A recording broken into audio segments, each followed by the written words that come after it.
You ain't got a show, you ain't got a crowd. So we need to be able to attract the crowd. Hence our focus here, the build.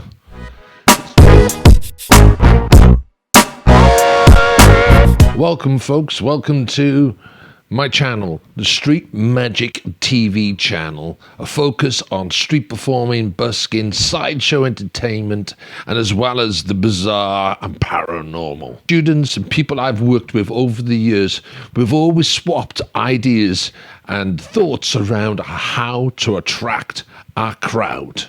I say the word crowd because the real aim of a street performer is to take that crowd and turn them into their engaged, enthusiastic audience, and most importantly, an audience which tips at the end of the show.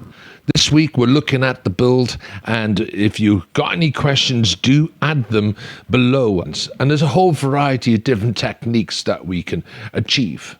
Now, one of the things when I go out on pitch, and there'll be a couple of videos I'm going to share with you, and just exploring just that. I use my props, I use my effects, I use my suitcase, all of these pre-build things to attract my audience. In other words, before the show even begins, me setting up on pitch is all part of that very important build. Unlike a theatre show where everybody's set up in front of the curtains or anticipating the show that's just about to begin, on the streets, this is important material. Setting up your table, placing your bag, grabbing attention with sound, colour and movement. The last thing you want to do is start going through your magic effects before an audience is even turned up. You want to be there and you want to attract that crowd. And as that crowd turns into your audience, you're able to then weave in your magic. And the more people to see your magic, the more people are going to be engaged with the full content of your show, i.e. from the beginning to the very finale. So the build in this context is separate from the main part of the show, is where you're going to be attracting your audience. And there's a whole variety of different techniques. And today what I do now is very different to what I did when I first started out. Escaping from straitjackets and chain. And quickly, over a period of time, the chain played a very important part of me attracting my audience. See, I would drag out my chain and literally allow it to cascade out of a tin bucket. And all that noise as it was cascading out, almost like an anchor effect, it would literally have a sound grabbing people's attention. And then I would move into plan B. Plan B would be forming a half circle with the chain. But here is where the restrictions began to form. If you work with a chain or if you work with a rope, you're limiting your ability to attract and to manage your audience. You can always pull the chains in once it's laid, i.e. getting your audience to come in closer to you, but you can never push them out on forming a bigger and more dynamic audience. So here's a disadvantage I discovered after performing with a chain for 10 years. So I eventually moved into swapping my closer, a straitjacket escape, to cups and balls. And this meant I was able to eliminate the chain or the rope and literally work with my audience.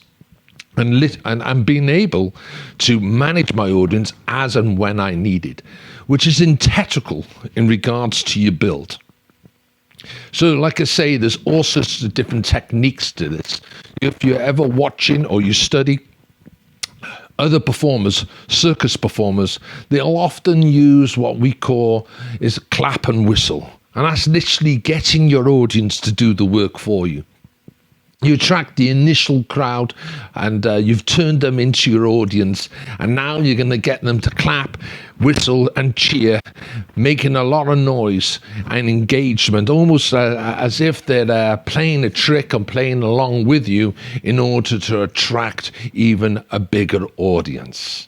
And this is something I've seen played really well over the many years watching circus performers adopting this technique the most.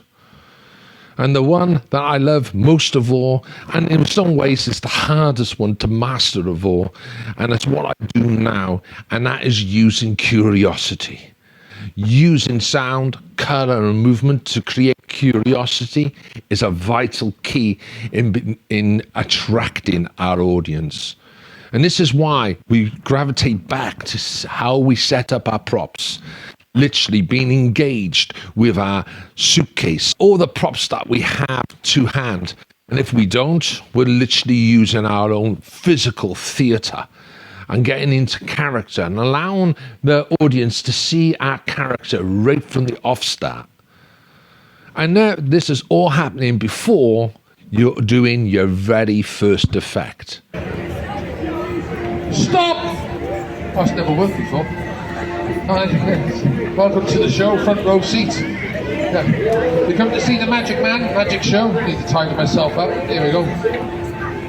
Have you got back row seats? Right. She's not even going to notice. Alright. That's alright. This is a staging night you've gone through. How you doing? Is that alright? So yeah, no, it's alright. Sorry, while doing it. Yeah, it's like falling down a flight of stairs going, sorry. Right, how you doing? It's alright. It's going to happen like next person who walks through, we'll set them on fire. How about that? Yeah, it's like, oh! You're being followed by that man there. He's following you. Yep, that's it. Alright, you're here. We're going to do it. Watch this, folks. A little bit of magic. This you won't forget. Burn holes right here, folks. Burn holes right here. No, ideally, I want a good 30 to 40% of my audience present before I do my first effect. So I literally am locking them in. And in my case these days, there's been a number of different effects I've used over the years, but right now I'm using my own effect known as the Silks of Attraction. The Silks of Attraction works well. It's full of colour and most importantly, transformation. All begins to happen. Over there, it's happening here. The closer you get, the more colourful this will appear. Watch here, don't blink for a moment. If you blink, you're going to miss it. Now, when I do this, there's how many people say, I know what you're doing, you got two. But the thing is, I only like to work with one. Certain things you shouldn't do when you're doing this effect. Number one, you should never do the same effect twice. I'm doing the same effect twice. The other thing you should not do, you should never do this. You should never do that. If you do that, you know I got to. Shatters the illusion. To maintain it, you train people's eyes. Eyes follow movement, and after all, I only like to work with one. Now, taking this to the next level, I call it sleight of mouth. Not hand, but mouth. And sleight of mouth looks just like this. Don't blink for a moment.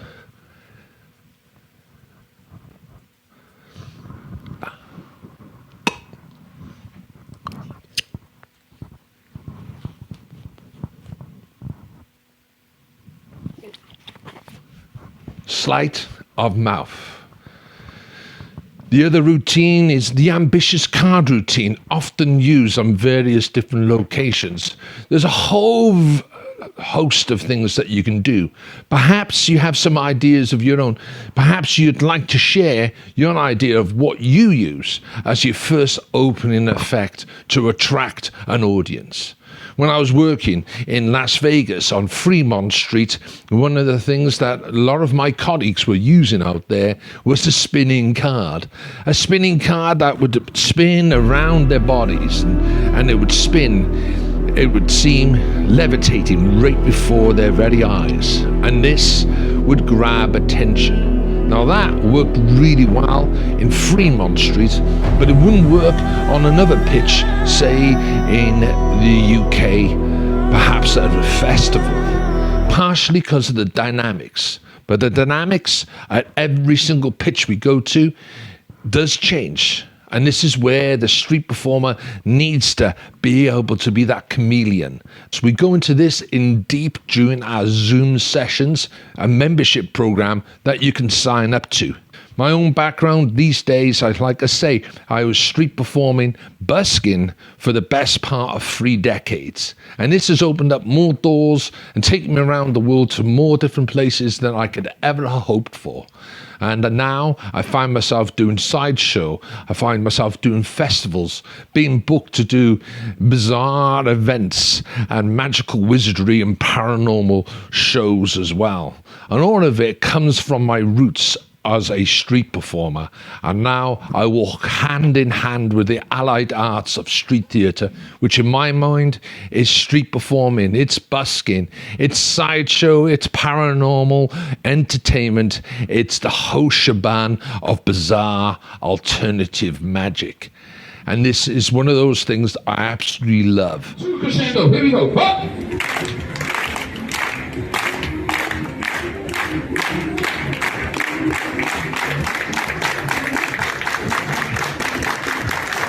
Let's go crazy! 3, 2, 1.